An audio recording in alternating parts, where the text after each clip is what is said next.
ওগো কামলেওয়ালা তুমি মদিনাওয়ালা, ওগো কামলেওয়ালা তুমি মদিনাওয়ালা। তোমারি জন্যে জগত উজালা, কামলেওয়ালা তুমি মদিনাওয়ালা, ওগো কামলেওয়ালা তুমি মদিনাওয়ালা।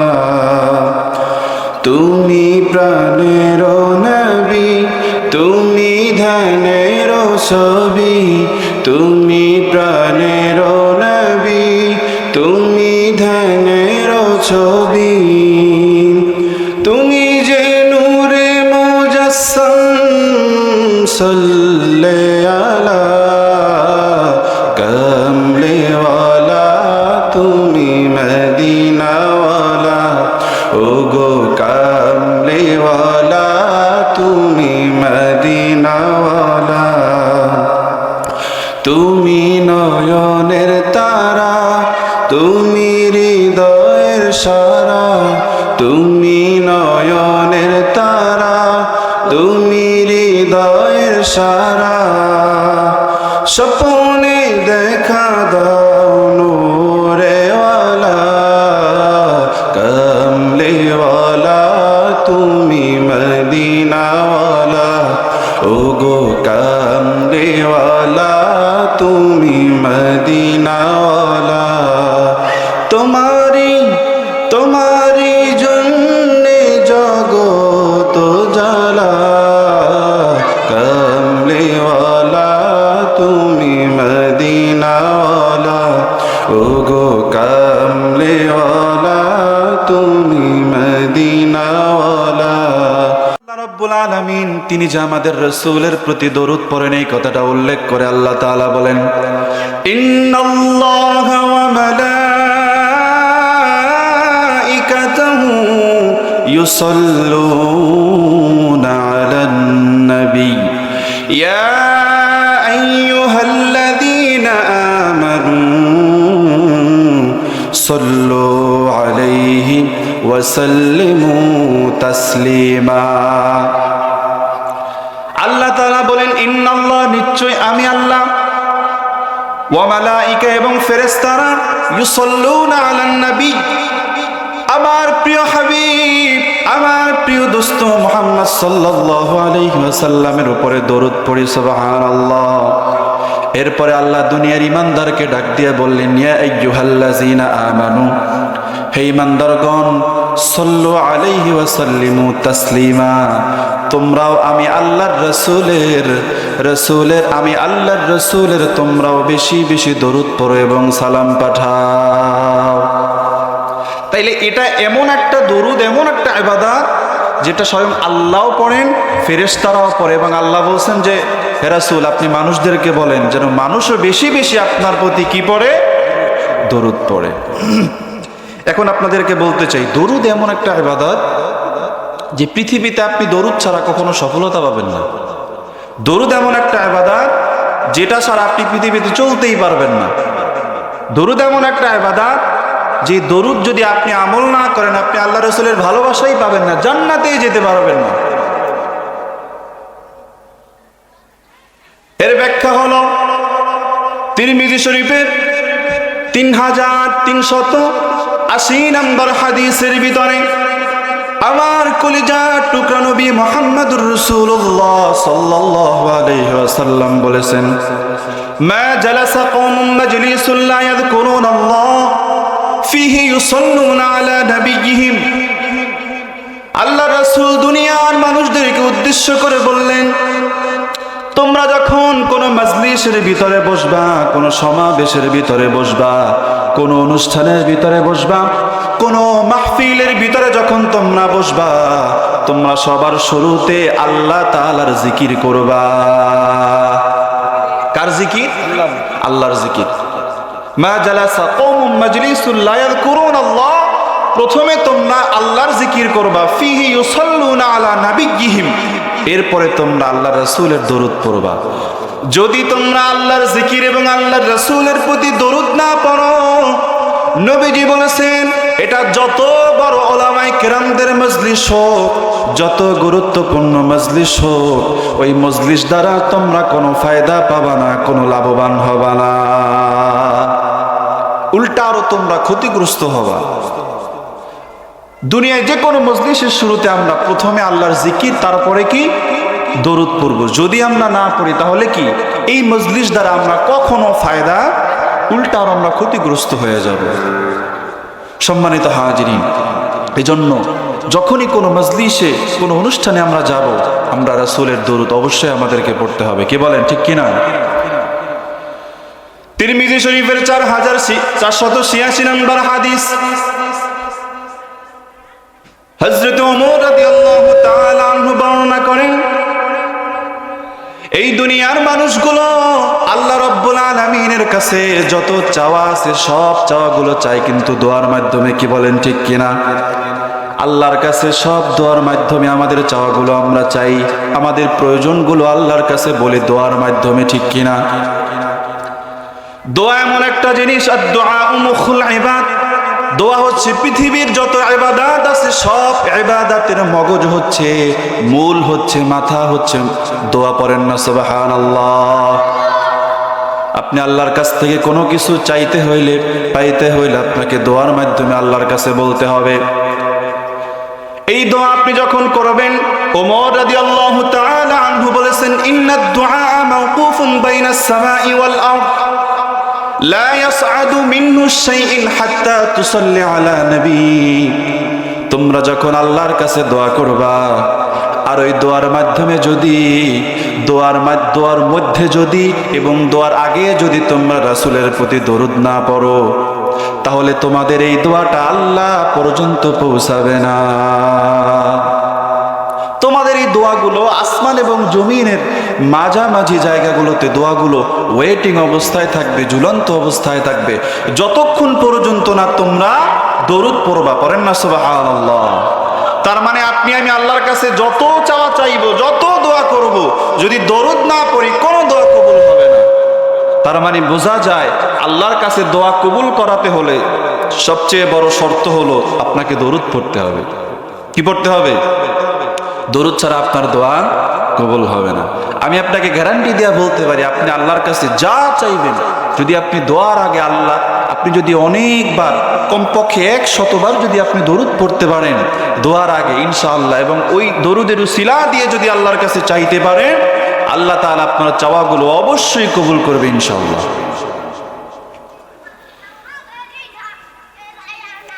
নবীজি সাল্লাল্লাহু আলাইহি ওয়াসাল্লাম বলেছেন, রাগিমা আনফু রাজুলিন যুকিরতু ইনদাহু ফালাম ইউসাল্লি আলাইহি। ও দুনিয়ার মানুষ, যখন তোমরা আমি আল্লাহর রাসূলের যখন নাম শুনবা, নাম শোনার সাথে সাথে তোমরা আমি আল্লাহর রাসূলের উপরে দরুদ পড়বা। নবীজি বলেছেন, যদি আমি আল্লাহর রাসূলের নাম শোনার পরে তোমরা দরুদ না পড়ো, নবীজি বলেছেন, রাগিমা আনফু রাজুলিন যুকিরতু ইনদাহু ফালাম ইউসাল্লি আলাইহি। যদি আমি রাসূলের নাম শোনার পরে দরুদ না পড়ো, তাহলে তোমরা যেন ধ্বংস হয়ে যাও। নাউজুবিল্লাহ। কম আল্লাহ রাসূল তার পবিত্র জবান মুবারক থেকে বলছে, যদি একবারে তিরমিজি শরীফের সহিহ হাদিস 3545 নম্বর হাদিসের ভিতরে আসছে যে আল্লাহ রাসূল বলছে, আমার নাম শোনার পরে যেই ব্যক্তি দরুদ না পড়বে সে যেন ধ্বংস হয়ে যায়। তা আল্লাহ রাসূলের পবিত্র জবান থেকে যদি কোনো কথা আল্লাহ রাসূল বলেন, ওটা তো সাথে সাথে কবুল হয়ে যায়। কি বলেন, ঠিক কিনা? ওটা আল্লাহ তাআলা ফরজ হিসাবে কবুল করে নেয়। সুবহানাল্লাহ। এই জন্য আল্লাহ রাসূলের নাম শোনার সাথে সাথে আমাদেরকে কি পড়তে হবে? সাল্লাল্লাহু আলাইহি ওয়াসাল্লাম পড়তে হবে, অথবা দরুদ পড়তে হবে।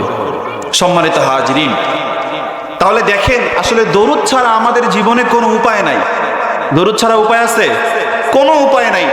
আল্লাহ রাসূলের দরুদ প্রত্যেকটা জায়গায় আমাদের জন্য দরকার।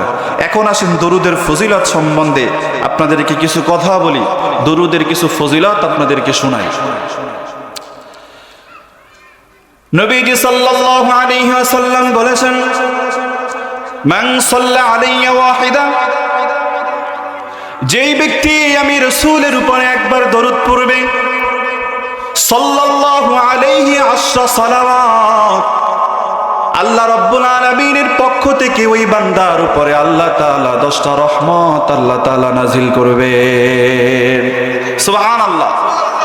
একবার যেই বান্দা আল্লাহ রাসূলের উপরে দরুদ পড়বে, আল্লাহর পক্ষ থেকে ওই বান্দার উপরে কয়টা রহমত?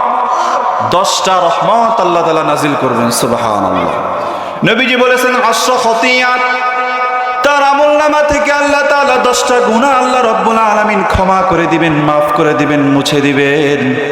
3 নম্বরে নবীজি বলেছেন আশরা দারাজাত, আল্লাহ তাআলা তাকে 10টা মর্যাদা আল্লাহ তাকে দান করে দিবেন।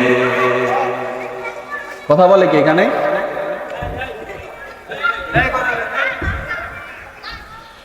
একবার দরুদ পড়লে আল্লাহ তাআলা তার বান্দাকে 10টা রহমত নাজিল করবেন, 10টা গুনাহ মাফ করে দিবেন তার আমলনামায়, এবং আল্লাহ তাআলা তাকে 10টা মর্যাদা দিবেন। পড়েন না সুবহানাল্লাহ। কেমন মর্যাদা আল্লাহ তাআলা দিবেন শুনেন। আপনাদেরকে সত্য একটা ঘটনা শোনাই। আফ্রিকার একটা দেশ আছে যার নাম হচ্ছে মরক্কো। মরক্কোর ভিতরে একজন আল্লাহওয়ালা ব্যক্তি ছিল যার নাম ছিল ইমাম হযরত সুলাইমান ইবনে জাযুল রাহমাতুল্লাহি আলাইহি। তার অসংখ্য অগণিত কিতাব তিনি লিখেছেন। তার সমস্ত কিতাবের ভিতরে একটা কিতাব আছে যার নাম হলো দালাইলুল খায়রাত। এই দালাইলুল খায়রাত কিতাব সারা পৃথিবীব্যাপী প্রসিদ্ধ। তিনি এই কিতাবের ভিতরে একটা ঘটনা বর্ণনা করেছেন, নিজের ঘটনা। তিনি একবার সফর করতেছেন, তার সঙ্গে একজন সফর সঙ্গী ছিল। যখন সফর করতেছেন, অনেক দূরে সফর করার পরে পথিমধ্যে তাদের সঙ্গে যে খাবার ছিল, পানি ছিল, এগুলো শেষ হয়ে গেছে। যখন শেষ হয়ে গেছে, এখন তারা পানি খুঁজতেছে। বর্তমান যুগে দেখবেন যে কোনো জায়গায় বসে আপনি পানি খুঁজলে পানি পাবেন, কি বলেন ঠিক কিনা? দোকানে পাবেন, না হয় কোনো না কোনো জায়গায় পানি পাবেন। কিন্তু আগেকার যুগে দেখা যাইতো একটা এলাকার ভিতরে মাত্র একটা কূপ থাকতো, ওই কূপ থেকে পানি উঠাইয়ার পরে পানি খাওয়া লাগতো, সহজে পানি পাওয়া যাইতো না। সুলাইমান ইবনে জাযুল রাহমাতুল্লাহি আলাইহি বললেন, আমরা সফর করতে করতে অনেক দূরে চলে গেলাম, পানি শেষ হয়ে গেল, পানি খুঁজতেছি, পানি পাচ্ছি না কোথাও। খুঁজতে খুঁজতে অনেক সময় পরে একটা কূপ আমরা খুঁজে পেলাম। কিন্তু যখন কূপের কাছে গিয়ে দাঁড়ালাম পানি উঠানোর জন্য, তখন দেখলাম যে কূপের অনেক নিচে পানি আমরা উঠাতে পারতেছিলাম না। পানির প্রচন্ড তৃষ্ণা পেয়েছে। আমরা অনেক চেষ্টা করার পরে কোনো মাধ্যম না পেয়ে আমরা ওই কূপের কিছুটা পাশে আমরা বিশ্রামের জন্য বসে গেলাম।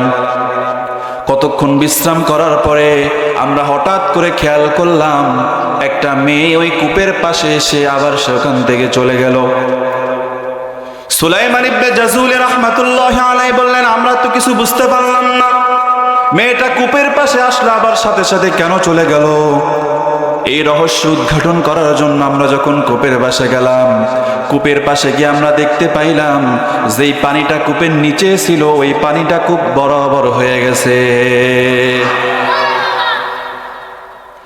এইবার সুলাইমান ইবনে জাযুল রাহমাতুল্লাহি আলাইহি তিনি বুঝতে পারলেন এখানে কোনো রহস্য আছে, এর ভিতরে আল্লাহর কোনো লীলা খেলা আছে। তিনি এইবার রহস্য খোঁজার জন্য তিনি চিন্তা করলেন এইখানে কোন মেয়ে আসছিল, যেই মেয়ে আসার কারণে আল্লাহ তাআলা কূপের নিচের পানিটা খুব বড় বানায়া দিছেন। কারণ কি, এর পিছনে কি কারণ আছে খোঁজার জন্য তিনি ওই মেয়েটারে খুঁজতে বের হলেন। আগে তিনি রহস্য উদ্ঘাটন করবেন। খুঁজতে খুঁজতে অনেক সময় খোঁজার পরে তিনি এরপরে একটা ঘর পাইলেন। ওই ঘরের বাহির থেকে সালাম দিলেন। সালাম দেওয়ার পরে ভিতর থেকে একজন মেয়ের কণ্ঠে সালামের উত্তর আসলো। তিনি বুঝতে পারলেন হয়তো এই মেয়েটাই হবে। তখন তিনি জিজ্ঞেস করলেন, মা, কিছুক্ষণ আগে ওইখানে দূরে একটা কূপের পাশে একটা মেয়ে, সে কূপের পাশে যাওয়ার পরে আবার সাথে সাথে চলে আসছে, এবং ওই মেয়েটা আসার পরে আমরা দেখলাম যে কূপের ভিতরে পানি ভর্তি হয়ে গেছে। সুবহানাল্লাহ। এখানে কারণ কি, এখানে কি রহস্য আছে, এটা জানার জন্য আমরা সেই মেয়েটাকে খুঁজতেছি। এইবার মেয়েটা ডাক দিয়ে বলল, হুজুর, আপনার আপনারা যে মেয়েটাকে খুঁজতেছেন ওই মেয়েটা আর কেউ না, ওই মেয়েটা আমি নিজেই। এইবার হুজুর বলল, মা তাহলে এর পিছনে কি রহস্য আছে, কি কারণ আছে?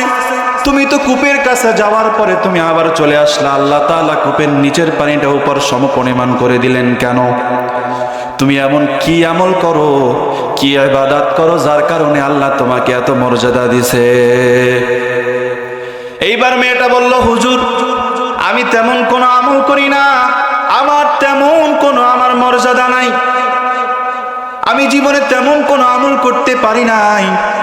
আমি অনেক সময় ধরে খেয়াল করেছিলাম আপনারা দুইজন ব্যক্তি ওই কূপ থেকে পানি উঠানোর জন্য চেষ্টা করতেছেন, কূপের পানি আপনারা খাওয়ার জন্য, আপনারা খাবেন এজন্য পানিগুলো ওঠানোর চেষ্টা করতেছেন, কিন্তু পারতেছিলেন না।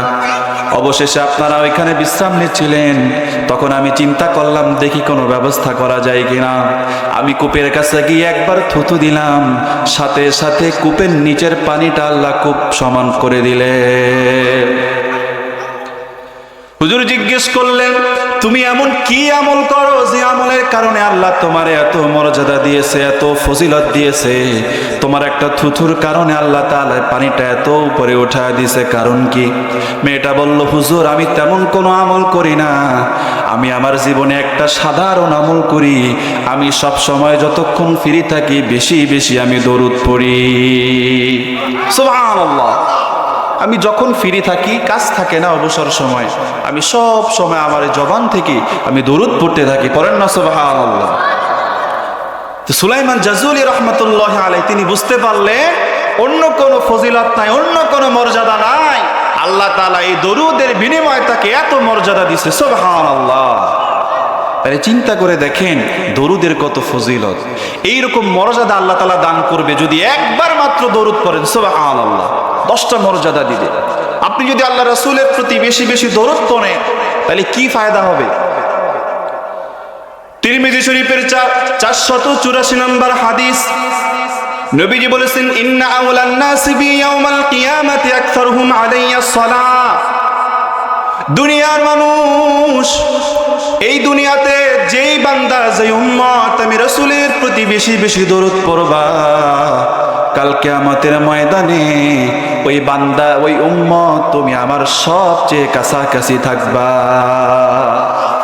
এর চেয়ে বেশি ফজিলত, বেশি মর্যাদা আর কি দরকার বলেন? আপনি দুনিয়ায় যদি রাসূলের প্রতি বেশি বেশি দরুদ পড়েন তাহলে এই দরুদের কারণে কি হবে? আপনি কিয়ামতের দিন, কঠিন ভয়াবহ যেদিন অবস্থা হবে, কঠিন কিয়ামতের দিন, যেই দিন মা তার সন্তানকে চিনবে না, বাবা তার সন্তানকে চিনবে না, সন্তান মাকে চিনবে না, কঠিন ভয়াবহ পরিস্থিতির দিন, যেই দিন আল্লাহর রাসূলের কাছেই যারা থাকবেন তারাই জান্নাতি হয়ে যাবে। সুবহানাল্লাহ। তাহলে কঠিন কিয়ামতের দিন আল্লাহর রাসূল আপনাকে খুঁজে খুঁজে বের করে করে আল্লাহর রাসূলের কাছে নিয়ে আসবেন। সুবহানাল্লাহ। চিন্তা করে দেখেন দরুদের কত বেশি মর্যাদা, কত বেশি ফজিলত। হাদিসের ভিতরে এসেছে, যেই বান্দা দুনিয়াতে বেশি বেশি দরুদ পড়বেন, কাল কিয়ামতের ময়দানে আল্লাহর রাসূল সাল্লাল্লাহু আলাইহি ওয়াসাল্লাম ওই বান্দাকে সুপারিশ করে জান্নাতের ভিতরে নিয়ে যাবেন। কোথায় নিয়ে যাবে? জান্নাতে। আমরা সবাই জান্নাতে যাইতে চাই, কি বলেন ঠিক কিনা? আমরা যদি ফরজ ইবাদতের পাশাপাশি দরুদটা বেশি করে পড়তে পারি তাইলে আল্লাহর রাসূল কিয়ামতের দিন অবশ্যই আমাদের জন্য সুপারিশ করবেন এবং আমাদেরকে আল্লাহর রাসূল সাথে করে জান্নাতে নিয়ে যাবেন। সুবহানাল্লাহ। কোন বান্দা যদি দুনিয়াতে বেশি বেশি দরুদ পড়ে, আল্লাহর রাসূল সাল্লাল্লাহু আলাইহি ওয়াসাল্লাম ওই বান্দার সঙ্গে স্বপ্নের ভিতরে সাক্ষাতে আল্লাহর রাসূল সাল্লাল্লাহু আলাইহি ওয়াসাল্লাম হাজির হয়ে যাবে। যে রাসূলকে দেখলে জাহান্নামের আগুন হারাম হয়ে যায়, ওই রাসূলকে যদি দেখতে চান তাইলে বেশি বেশি দুনিয়ায় দরুদ পড়তে হবে। আপনি যখন বেশি বেশি দরুদ পড়বেন তখন আর আল্লাহর রাসূল আপনার থেকে দূরে থাকতে পারবে না, আল্লাহর রাসূল আপনার কাছে চলে আসবে। একটা দৃষ্টান্ত শুনুন, সুফি ফতে আলী ওয়াইসি রহমাতুল্লাহ আলাইহির একটা ঘটনা, তাজকিরাতুল আউলিয়ার ভিতরে ঘটনাটা এসেছে। সুফি ফতে আলী ওয়াইসি রহমাতুল্লাহ আলাইহি তিনি আব্দুল কাদের জিলানী রহমাতুল্লাহ আলাইহির বংশের ছিলেন, আর আব্দুল কাদের জিলানী রহমাতুল্লাহ আলাইহি তিনি ছিলেন নবীজির বংশের। এই সুফি ফাতে আলী ওয়াইস রহমাতুল্লাহ আলাইহি তিনি যখন ছোট ছিলেন তখন তার দাদার কাছে গিয়া বলতেন, দাদা, ইয়া জাদ্দুন, হে আমার দাদা, আমি আমার আল্লাহর রাসূলকে আমি দেখতে চাই। ছোট যখন বাচ্চা ছিল দাদার কাছে গিয়ে বলতো, দাদা, আমি আমার রাসূলকে দেখতে চাই। দাদা বলতো, তুমি উজু করে আসো। যখন সুফি ফাতে আলী ওয়াইস রহমাতুল্লাহ আলাইহি উজু করে দাদার কাছে আসতো, তখন তার দাদা তার এরকম ডান হাতের নিচে তাকে বসায়া এরপরে বলতো, তুমি চোখ বন্ধ করো। যখনই চোখ বন্ধ করতো আল্লাহ রাসূলের সাথে তার সাক্ষাৎ হয়ে যাইতো। সুবহান। এই সুফি ফাতে আলী ওয়াইস রহমাতুল্লাহ আলাইহি আল্লাহর রাসূলকে জীবনের থেকেও বেশি ভালোবাসতেন। নবীর জন্য 24 ঘন্টা দরুদ পড়তেন। যারাই নবীর প্রতি দরুদ পড়বে তাদের অন্তরে নবীর ভালোবাসা থাকবে, আর যাদের অন্তরে আল্লাহ রাসূলের ভালোবাসা থাকবে তারাই নবীর প্রতি দরুদ পড়বে। তিনি সব সময় নবীর প্রতি দরুদ পড়তেন। তিনি যখন ইচ্ছা নবীকে দেখতে পাইতেন। এই সুফি ফাতে আলী ওয়াইস রহমাতুল্লাহ আলাইহি তিনি যখন বড় হলেন, বড় হওয়ার পরে তিনি সব সময় ইচ্ছা করলে নবীকে দেখতে পাইতেন। কিন্তু একদিন হঠাৎ করে তিনি দেখতে পাইলেন যে নবী আর তার সঙ্গে দেখা দিচ্ছে না। একদিন গেল, 2 দিন গেল, 1 সপ্তাহ হয়ে গেল। সুফি ফাতে আলী ওয়াইস রহমাতুল্লাহ আলাইহি তিনি দেখলেন নবীজি তার সঙ্গে সাক্ষাৎ করতেছে না। এইবার তার মনটা ভীষণ খারাপ, তার কিছু ভালো লাগে না, কারণ রাসূলকে সে পৃথিবীর সবচেয়ে বেশি ভালোবাসে। রাসূল যদি তার সঙ্গে সাক্ষাৎ না করে তাইলে তার আর ভালো লাগে না। তার কাছে দুনিয়ার কোনো কিছুই ভালো লাগে না, কারণ রাসূল তার সঙ্গে সাক্ষাৎ করে না। 1 দিন 2 দিন করতে করতে সপ্তাহ পেরিয়ে 10 দিনের মতো হয়ে গেল, রাসূল তার সঙ্গে সাক্ষাৎ করে না। এইবার সুফি ফাতে আলী ওয়াইস রহমাতুল্লাহ আলাইহি চিন্তা করলো, আমি যারে আমার জীবনের থেকে বেশি ভালোবাসি, যে রাসূল বলেছে, লা ইউমিনু আহাদুকুম হাত্তা আকুনা আহাব্বা ইলাইহি মিন ওয়ালিদিহি ওয়া ওয়ালাদিহি ওয়ান নাসি আজমাইন, তোমরা ততক্ষণ পর্যন্ত মুমিন হতে পারবা না যতক্ষণ পর্যন্ত তোমরা তোমাদের সন্তান, তোমাদের সম্পদ, তোমাদের মা বাবা, তোমাদের ফ্যামিলি, এক কথায় পৃথিবীতে যা কিছু আছে সব কিছুর থেকে যতক্ষণ পর্যন্ত আমি রাসূলকে ভালোবাসতে পারবা না ততক্ষণ পর্যন্ত তোমরা ঈমানদার হতে পারবা না। সুফি ফাতে আলী ওয়াইস রাহমাতুল্লাহি আলাইহি তিনি চিন্তা করলেন, আমি তো রাসূলকে জীবনের থেকেও বেশি ভালোবাসি, তাইলে রাসূল কেন আমার সঙ্গে 10 দিন ধরে দেখা দিচ্ছে না, কারণ কি? এইবার সুফি ফাতে আলী ওয়াইস রাহমাতুল্লাহি আলাইহি চিন্তা করলো, আমার জীবনের থেকে আমি যে রাসূলকে ভালোবাসি, এই রাসূল যদি আমার সঙ্গে সাক্ষাৎ না করে, দেখা না দেয়, তাইলে এই জীবন আমি আর রাখতাম না।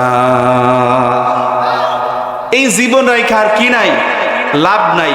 যাকে আমি জীবনের থেকেও বেশি ভালোবাসি তারই যদি দেখতে না পারে, তাইলে এই জীবন আমি আর রাখবো না। তিনি হাঁটতে হাঁটতে নদীর পাড়ে চলে গেছে, গিয়া চিন্তা করছে, এখন যদি আল্লাহ রাসূল আমার সঙ্গে সাক্ষাৎ না করে তাহলে এখনই আমি ঝাঁপ দিব নবীর ভিতরে। কেমন প্রেম ছিল, সুবহানাল্লাহ। এই কথা চিন্তা করতে করতে একটা গাছের নিচে বসে ঘুমের মতো তন্দ্রা চলে আসলো। যখনই ঘুমের তন্দ্রা চলে আসলো, নবীজি তার সঙ্গে সাক্ষাতে চলে আসলো। পড়েন না সুবহানাল্লাহ। নবীজি আয়েশা বলে, আমার পাগল ও সুফি ফাতে আলী ওয়াইসি, কেন তুমি পাগলামি করতেছো? কি জন্য পাগলামি করতেছো?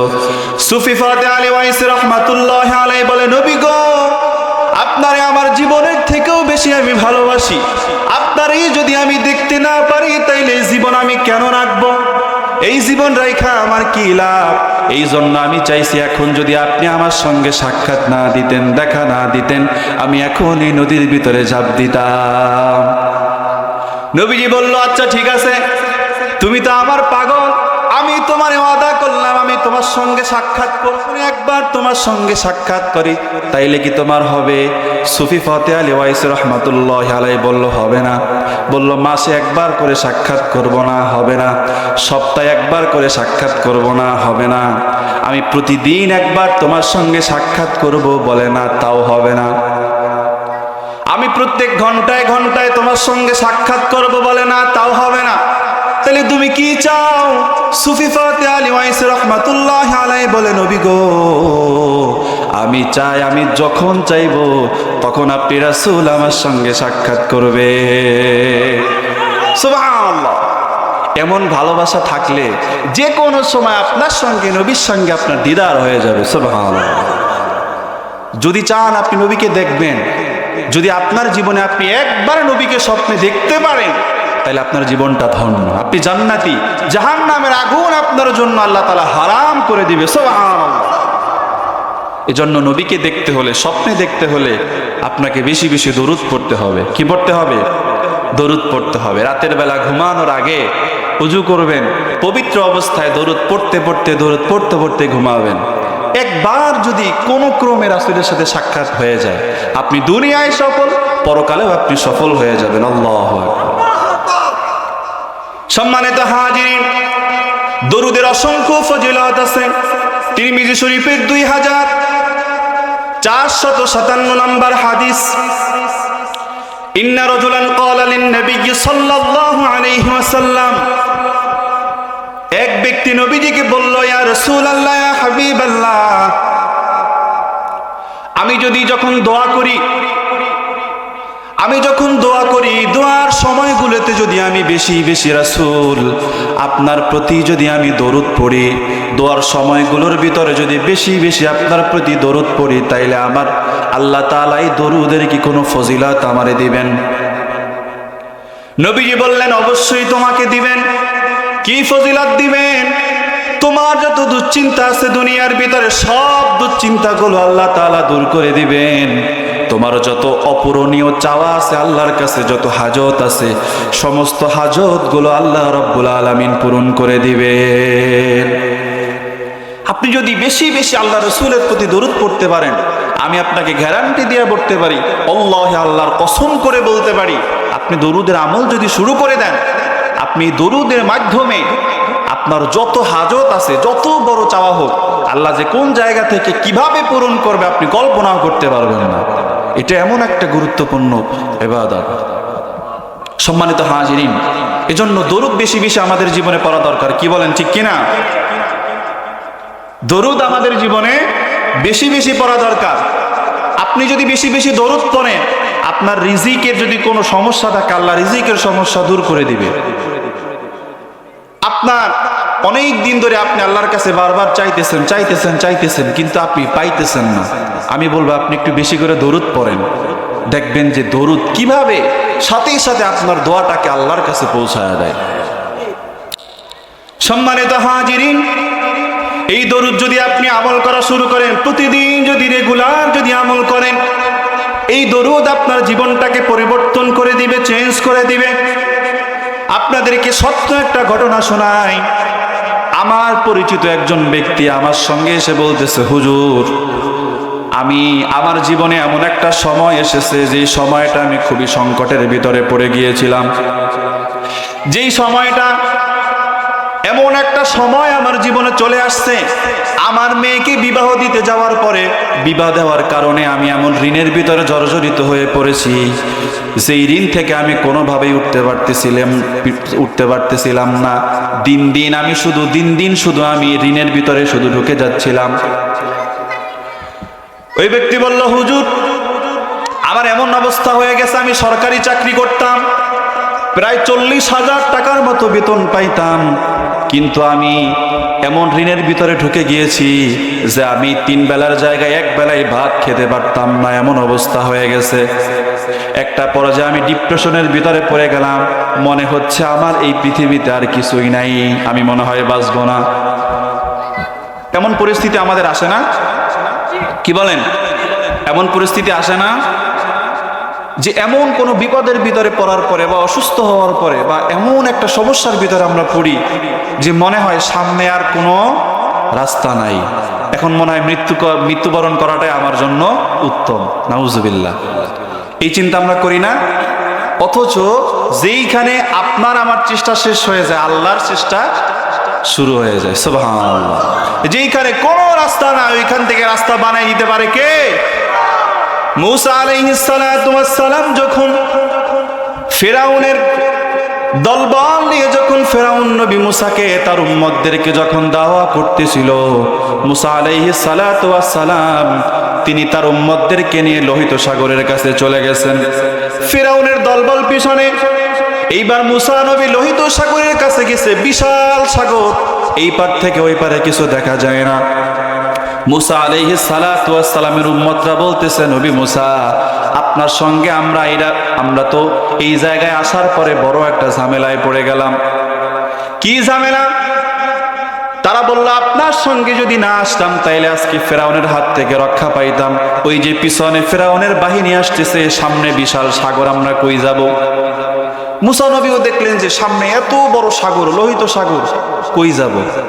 ওই যে বললাম, এমন এমন সময় এমন আমাদের বিপদ আসে যে আমরা মনে করি সামনে যাওয়ার আর কি নাই, রাস্তা নাই।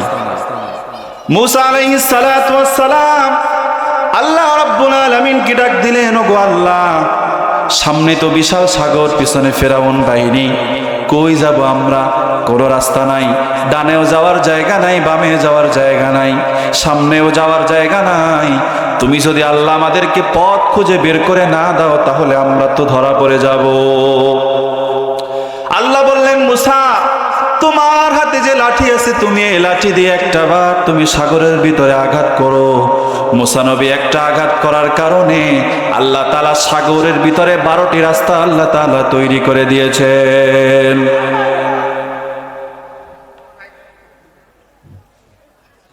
নারায়ে